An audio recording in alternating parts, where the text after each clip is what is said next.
इस प्रोग्राम में बोली गई बातें, बीमारी, उसके लक्षण और उसके उपचार की जो सलाह दी जाती है वो विशेषज्ञों के अनुभव पर आधारित है।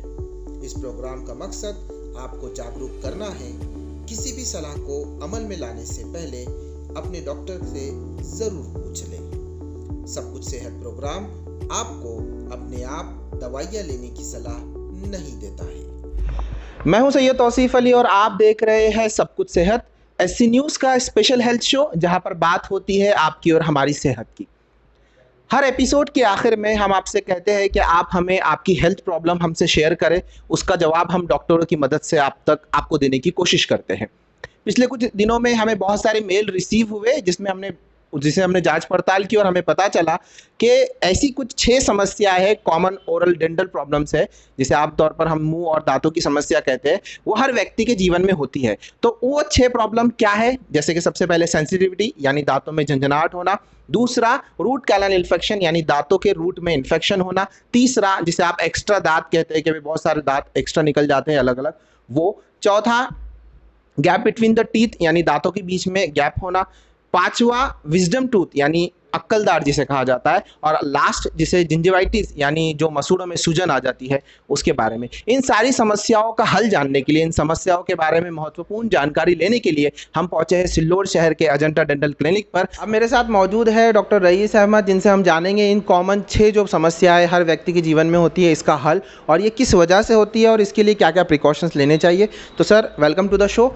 जैसा कि मैंने आपको बताया है कि 6 कॉमन समस्याएं हैं जो हर इंसान के जीवन में आती है, तो उसमें सबसे पहले हमने रखा है सेंसिटिविटी यानी दांतों में झंझनाहट होना। तो वो किस वजह से होती है, और बाकी के जो 6 प्रॉब्लम्स हैं अलग अलग, तो उनके बारे में भी आप जो है तो तफसील से बताइए कि ये प्रॉब्लम किस वजह से होती है और इनसे बचने के लिए क्या किया जा सकता है, या फिर अगर हो जाए तो इसके लिए इलाज किस तरीके से हो सकता है।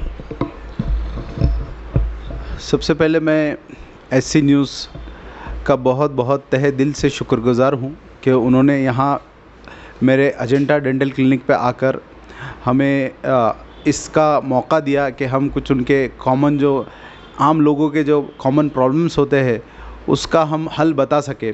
और मैं बहुत पुरुम्मीद हूँ कि इस वीडियो से आम जनता को, आम लोगों को बहुत फ़ायदा होगा। तो मैं डायरेक्टली क्वेश्चंस पे आता हूँ कि जो तौसीफ साहब ने जो पूछा है कि पहला जो है कॉमन चीज़ है सेंसिटिविटी। ये सेंसिटिविटी क्यों होती है? सेंसिटिविटी के होने के रीज़न्स जो है उसमें सबसे कॉमन रीज़न्स ये रहता है कि अपने जो दांत रहते हैं, दांतों के अंदर जो ब्रशिंग टेक्निक रहता है, जो ब्रश जैसे करना चाहिए, बहुत सारे लोग जो है बेसिक जो ब्रश करने का तरीका ही नहीं जानते। ज़्यादातर लोग ऐसे हॉरिजॉन्टल मतलब आड़ा ब्रश करते हैं। तो आड़ा आइडियली ब्रश नहीं करना चाहिए, बल्कि वर्टिकल ऊपर नीचे ये मोशन में ब्रश करना चाहिए। तो आड़ा ब्रश करने से क्या होता है, दांतों की जो जड़ें हैं वो कट जाती है, और वो दांतों की जड़ें कटने की वजह से वहाँ दांत की नसें एक्सपोज हो जाती है। तो उसको सेंसिटिविटी बोलते हैं। जब भी पानी पिएंगे, चाय पिएंगे, ठंडा गर्म जब लेंगे तो झंझनाहट जैसी महसूस होती है, तो वो सेंसिटिविटी। तो सबसे बेसिक चीज़ है कि राइट ब्रशिंग टेक्निक, सही तरीक़े से ब्रश करना, ये बहुत ज़्यादा इंपॉर्टेंट है। पहली चीज़ ये हो गई सेंसिटिविटी में। अब सेंसिटिविटी को ट्रीट कैसे किया जाए, तो पहला तो बता दिया ब्रश करना। उसके बाद एंटी सेंसिटिविटी पेस्ट, बहुत सारे जो पेस्ट रहते हैं जो सेंसिटिविटी में यूज़ होते हैं, तो वो हम यूज़ कर सकते हैं जो डॉक्टर के बताए हुए एडवाइस से। मतलब उसमें 2-3 ब्रांड्स रहते हैं, तो वो जो ब्रांड जो पेशेंट के लिए सूटेबल हो, ओल्ड एज पेशेंट के लिए अलग रहता है, एडल्ट मतलब जो थोड़ा सा एक 30 से 40 एज के पेशेंट के लिए अलग रहता है, और बच्चों के लिए अलग रहता है। ठीक है, तो ये फर्स्ट हो गया सेंसिटिविटी। सेकंड क्वेश्चन, दांतों के बीच में जो गैप होता है। हाँ, सेकंड क्वेश्चन इनका है कि दांतों के बीच में जो गैप होता है वो क्यों होता है। जनरली ज़्यादातर लोगों के दांतों में जो गैप होता है तो वो उसको मतलब जो है नेचुरल होता है। दांतों की साइज़ कम होती है और जबड़े की साइज़ बड़ी होती है, जिसकी वजह से दांतों में गैप होता है। पहली एक वजह ये है। सेकंड रीज़न, बहुत सारे लोगों को 32 यानी 32 दांत पूरे नहीं होने की वजह से 1 या 2 या 3 दांत कम हो जाते हैं। नेचुरली अंदर से कुदरती तौर पे वो मिसिंग रहते हैं। जैसे फॉर एग्जांपल किसी को हाथ के अंदर 5 उंगलियां रहती, किसी को 6 रहती, तो बहुत रेयर लोगों को 6 रहती है। तो वैसे एक आधी को कम भी रहती है। तो जो दांतों के अंदर एक या दो दांत कम होते हैं उसकी वजह से स्पेसिंग होती है, ये उसका मेन रीज़न है। दूसरा जो आपको फर्स्ट में बताया कि जबड़ी की साइज़ अगर बड़ी रही और दांतों की छोटी रही तो उसमें भी स्पेसिंग होती है। दांतों के जो रूट्स में जो इन्फेक्शन हो जाता है जिसको हाँ, रूट कैनाल कहते हैं, वो किस हाँ। तरीके से होता है और उसका इलाज किस तरीके से किया अच्छा, जाता है? रूट कैनाल ये बहुत ही अभी राइट नाउ सबसे ज़्यादा कॉमन चीज़ जो है डेंटल प्रैक्टिशनर की प्रैक्टिस में सबसे ज़्यादा इम्पॉर्टेंट चीज़ यही है, root canal treatment. Root canal treatment मतलब रीज़न इसका ये रहता है कि जनरली दांतों के अंदर केरीज यानी कीड़ लग जाती है, और कीड़ लगने से क्या होता है दांतों के अंदर उसका इन्फेक्शन दांतों की नसों तक पहुंच जाता है। तो दांतों की जो नसें रहती है उसको रूट कैनाल बोलते हैं। तो फर्स्ट क्या होता है, पहले स्टेज में दांत में 3 लेयर्स रहती है। फर्स्ट लेयर एक इनेमल यानी वाइट वाला लेयर रहता है, सेकेंड लेयर डेंटिन यानी येलो लेयर रहता है, और थर्ड लेयर यानी एक नस रहती है अंदर। तो ये 3 लेयर रहती है। फर्स्ट लेयर में अगर कीड़ लगता है तो पेन तकलीफ़ वगैरह नहीं होता, सिर्फ थोड़ा सा ब्लैकिश डिस्कलरेशन दिखता है। सेकेंड लेयर जब डेंटिन तक वो पहुंचता है तो थोड़ी बहुत सेंसिटिविटी ठंडा गर्म में होती है, लेकिन जब थर्ड लेयर दांत की नस तक पहुंच जाता है तो वो बहुत ज़्यादा सीवियर उसमें तकलीफ़ होती है। तो उसके अंदर अपनों को क्या करना होता है, रूट कैनल के लिए जो केरीज जो कीड़ रहती है वो क्लीन करते हैं, अंदर की नसें भी क्लीन करते हैं, उससे उसका इन्फेक्शन ख़त्म हो जाता है। फिर वो इन्फेक्शन ख़त्म होने के बाद में डॉक्टर और विजिट्स में बुलाकर उसके अंदर एक परमानेंटली जो नस ख़राब हो जाती है वहाँ पे एक आर्टिफिशियल नस डाल देते हैं, और वो आर्टिफिशियल नस डालने के बाद वो परमानेंटली वो दांत हमेशा के लिए पेनलेस हो जाता है। अगर वो दांत अगर आगे चल के टूटता भी है तो उसमें दर्द नहीं होता। तो रूट कैनल ट्रीटमेंट हो जाता है। फिर उसके बाद एक लास्ट का प्रोसीजर रहता है, ये ट्रीटमेंट होने के बाद उसके ऊपर एक कैप लगाया जाता है कि आगे चल के अगर वो दांत के नीचे कोई कड़क चीज़ भी आती है तो वो फ्रैक्चर ना हो, टूटे ना, तो उसके लिए उसको कवर लगाना ज़रूरी रहता है रूट कैनल होने के बाद में। चौथा सवाल मेरा जिंजिवाइटिस को लेकर है, यानी जो मसूड़ों में सूजन आ जाती है। हाँ। बहुत सारे लोगों के मसूड़ों में से खून निकलना होता है, ब्लीडिंग होती है। अच्छा। तो वो किस वजह से होती है और उसे कैसे बचा जा सकता है? जिंजिवाइटिस के बारे में ये बहुत कॉमन प्रॉब्लम है, यंग पेशेंट्स हो या एडल्ट हो या ओल्ड एज पेशेंट हो।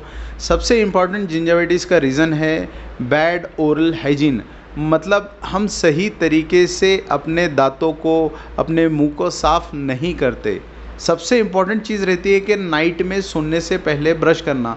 80% दांतों के प्रॉब्लम नाइट में ब्रश ना करने की वजह से होते हैं। कैसे होते हैं, जैसे अब नाइट के अंदर अपने ब्रश नहीं किए तो नहीं करने से ये होता है कि दांतों के मसूड़ों और दांतों के अंदर जो फूड पार्टिकल खाने के बारीक बारीक ज़रात अटक जाते हैं, और अटकने की वजह से दांतों के मसूड़ों को भी तकलीफ़ होती है। प्लस दांत के अंदर जब वो अटकेगा तो जो बैक्टीरियाज रहता है, रात के अंदर जब सो जाते हैं अपन तो अपने मुंह में थूक नहीं आता, सलाइवा जिसे बोलते हैं, थूक नहीं आता। थूक ना आने की वजह से क्या होता है, जो बैक्टीरियाज रहता है उनको फूड मिल जाता, खाना मिल जाता कार्बोहाइड्रेट के शक्ल में, और वो बैक्टीरियाज वहाँ एसिड सिक्रीशन करते हैं, जिसकी वजह से अपने दांत जो है डिज़ोल्व होना शुरू होते हैं। और जैसे जैसे दांत डिज़ोल्व होते हैं वैसे वैसे वो दांत के अंदर खड्डा होते जाता है, गढ़ा होते जाता है, और वो गढ़ा होगा तो उसमें और ज़्यादा खाना अटकना चालू होता है, और वो कीड़ का प्रोसेस पूरा बढ़ते जाता है। और मसूड़ों पे ये असर होता है कि दांत के मसूड़े और दांत के बीच में वो फूड पार्टिकल अटक जाते हैं, जिसकी वजह से वो मसूड़े को तकलीफ होती है और वो मसूड़ा सूज जाता है। और मसूड़ा जब सूजेगा तो वो कंडीशन को जिंजिवाइटिस बोलते हैं।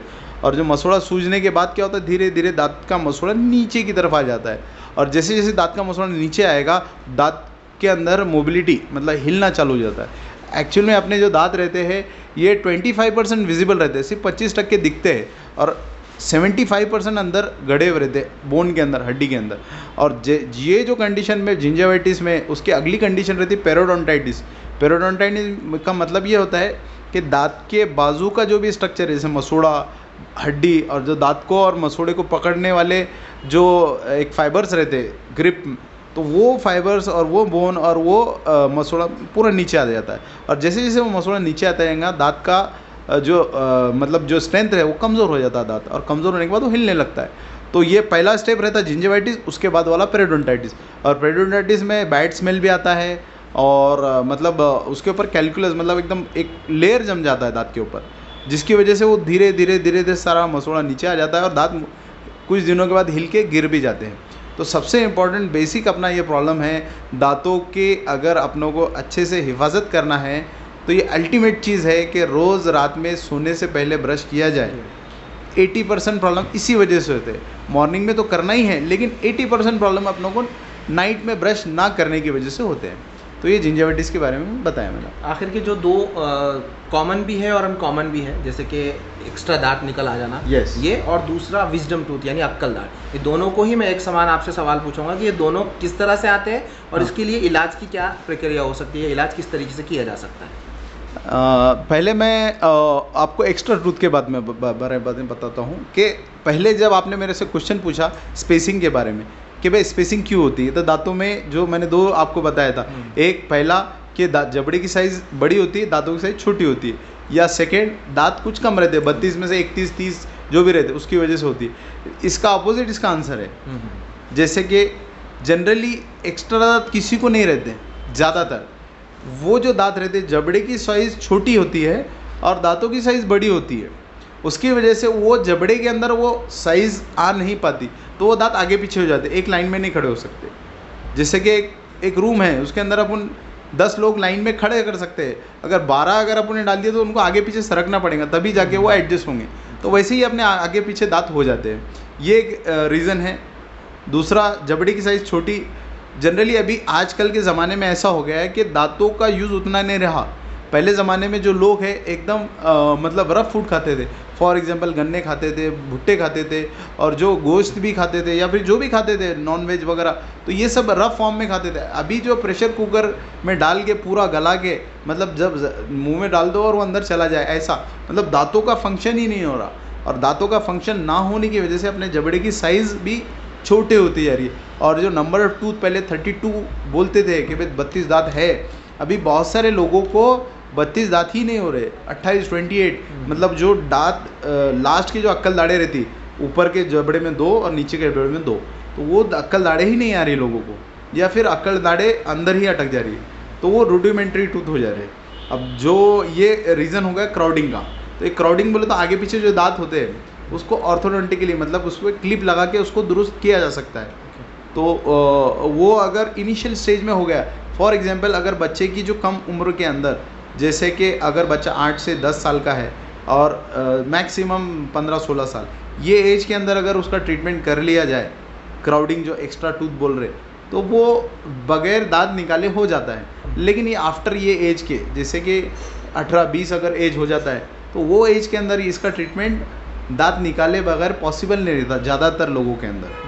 तो बेटर वे कि उसका अगर क्राउडिंग किसी के दांत आगे पीछे है, तो उसने ये जो इसका ट्रीटमेंट है वो अर्ली जल्दी एज में कर लिया तो अच्छा रहता है। 8 से 12 या 15 की एज के तक कर लिया तो अच्छा रहता है। और ये जो मैंने आपको बताया अक्कल दाढ़ का जो इशू है, अक्कल दाढ़ का मैंने आपको जैसे बताया कि जबड़े की जो साइज़ है आजकल के मतलब पूरे ह्यूमन्स के जबड़े की साइज़ छोटी होती जा रही, क्योंकि उसका यूज़ कम होते जा रहा। जो भी चीज़ अपना अगर यूज़ होगी, अब फॉर एग्जांपल कोई एक आदमी खेत में काम करता है, रोज़ मेहनत करता है, तो उसके मसल्स भी अच्छे रहेंगे, उसकी बॉडी भी अच्छी रहेंगी, सब चीज़ें उसका स्ट्रॉन्ग रहता है, एकदम फिटनेस में रहता है, ठीक है।